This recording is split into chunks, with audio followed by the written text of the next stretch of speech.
Hello and welcome back to my channel, or welcome to my channel if you have not been here before. Okay, so it has been a while since I have sat down and filmed a video for you guys, and I first of all want to apologize for that little hiatus I took. Honestly, it's been just like such a weird time these past few months, especially with like winter being a thing, and I already told you guys I just get really unmotivated during winter, and it's like really hard to honestly even get out of bed in the winter time and do things. It has been a really weird time in my life right now. I am just trying to figure out what I want to do with everything, what I want to do with school, what I want to do with YouTube. I've been exploring some different options within that realm and just trying to really figure it out all together, and this happened to take the back burner, I guess. And then the second thing I wanted to do is thank you guys for 200 subscribers. I hit that while I was taking my little break, and although that's a very small number, especially on YouTube, I really look at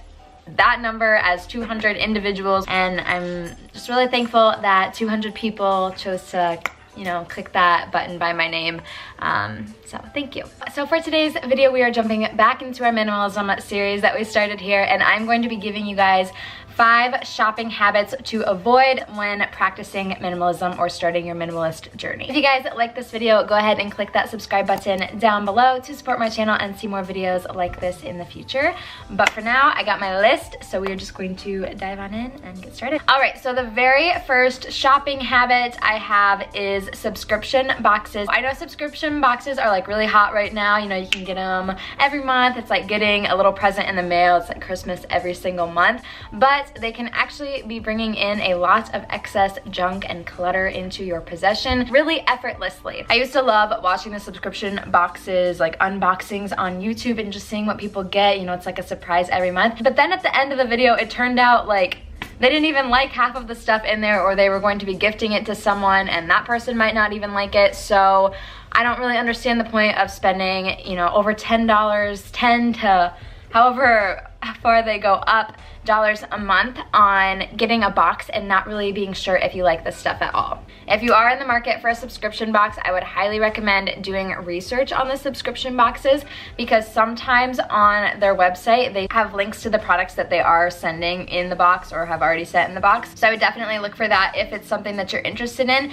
and you can end up saving money from it. Try not to get lost in, you know, this is a $300 value for only $50, because that's like giving someone like $50 blindly and maybe not even liking what you get. Maybe kind of appreciating it. Oh, that was cool. It was really fun to unbox, but then now what? Minimalism is all about intentional buying, and subscription boxes, they just don't really fall underneath that, in my opinion. All right, the second one I think I talked about in a previous video, but it is sale sections and dollar sections. You know, you walk into the store and you immediately go back to the clearance rack, but usually when we do that, we're not even going for something in particular because like we don't know what's there. We're going because of that price factor, and that can easily persuade us into buying something that we don't necessarily need because we're so attracted to the price and getting good deals, you know? If you do want to go shopping and there's a good sale going on or an item is on clearance, make sure that you do that research ahead of time, and again, intentionally buy that product and not just buy it because of the price factor. The third shopping habit or shopping trick that I want you guys to avoid is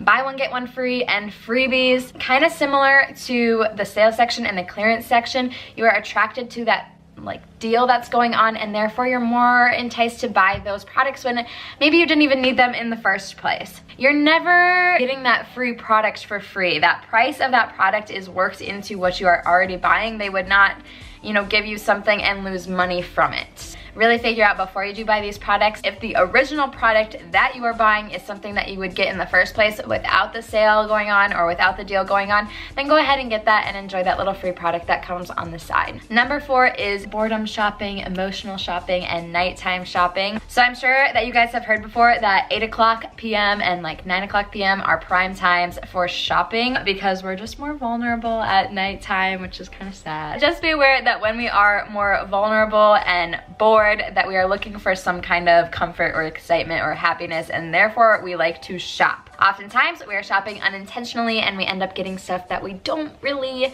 need, or even just like not buying anything and just getting in the habit of going on these websites when we are bored or when we are feeling a little bit lonely, and you know, just online shopping. When I'm bored, I'll go online shopping, put a bunch of stuff in my bag, and then not ever buy it. And I know a lot of other people do that too, but it's really not a good habit to turn to shopping for filling that little gap of boredom or loneliness in our lives. And the very last one that I have for you guys, number 5, is to avoid store credit cards. Well, I don't know anyone that, well, that's not true. I know at a lot of stores, when you go up to the cash register and you check out, they're like, you can save 15% today by opening up the Angel's Secret card. Don't know a ton of people that actually accept that offer, but I know that it is kind of enticing, especially if you are buying something that is like really expensive and you weren't sure about it in the first place, and or you're a little hesitant to give up that money in the first place, and then they throw in that little 15%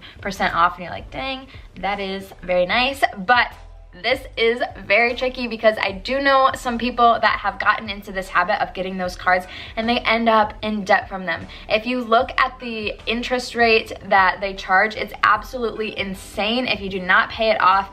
And so you don't even want to put yourself in that risk of having that debt on your shoulders. The people that I know that have gotten in this situation have gotten out of it, but it's a burden at the time, especially if you are someone who, you know, isn't extremely financially stable right now. Do not put yourself in that situation where you have the opportunity to spend money that you do not have. Anytime they ask, just say no. It's okay, they hear it all the time. Just don't open one. Don't open a credit card in general, okay? That's something that my mom taught me when I was younger, and I don't think I'll ever forget it. So if I learned one thing in life, that's what I learned.